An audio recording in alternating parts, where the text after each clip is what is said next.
Partai Demokrat menjadi salah satu partai yang paling cepat merespon isu ini. Bagi kami Partai Demokrat ya, ini merupakan urusan dapur ini. Yang kemudian menjadi sorotan itu adalah banyak kalangan kemudian yang mengatakan begitu. Ada upaya presiden di sini seakan-akan menimpakan kegagalan terhadap penanganan COVID ini kepada bawahannya. Menteri itu memang pejabat tinggi negara, tapi pertanggungjawaban dia itu bukan ke partai politik atau ke ketua umum partainya, ke presiden. Kalau bagi Partai Demokrat, bagi kami itu kami tidak ada intention sedikit pun soal reshuffle ini, begitu. Penting penanganan COVID ini ya diselenggarakan, dilakukan secara baik oleh pemerintah. Misalnya soal Perpu nomor 1, Perpu Corona lah. Kalau kita lihat Perpu Corona itu ya, di dalamnya itu ada kandungan baik ya, ada juga dalam tanda kutip kandungan jahat. Soal defisit yang sebelumnya 3%, sekarang malah tanpa batas itu. Peran DPR dalam penyusunan APBN misalnya, soal imunitas pejabat negara yang menggunakan uang itu. Di sisi lain ada kandungan baiknya. Misalnya soal 75 triliun untuk kesehatan,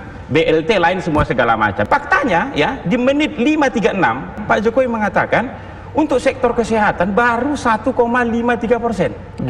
Ini yang salah siapa? Orang ini sudah kewenangan sepenuhnya di istana kode eksekutif kok. Itu makanya pertanyaan kita, kemana uang yang 75T itu? Hari ini di bawah ya, rapid test itu sudah dikomersialisasi. Itu makanya kami Partai Demokrat mengatakan uang sudah ada.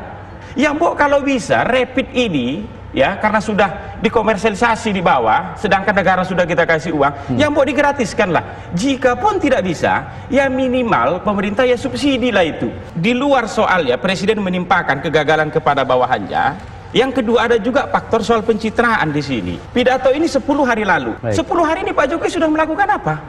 Kan 10 hari lalu ini sudah melakukan apa beliau terhadap yang beliau keluhkan itu, terhadap yang beliau marah-marah itu. Pak Jokowi itu bolak-balik mengatakan perasaan kita harus sama soal krisis ini.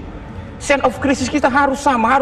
Kalau memang benar perasaan krisis kita harus sama begitu, harusnya mulai besok ya, beberapa RUU kontroversial yang sedang dibahas di DPR itu dihentikan. Fokus aja dulu kalian mengurusi COVID.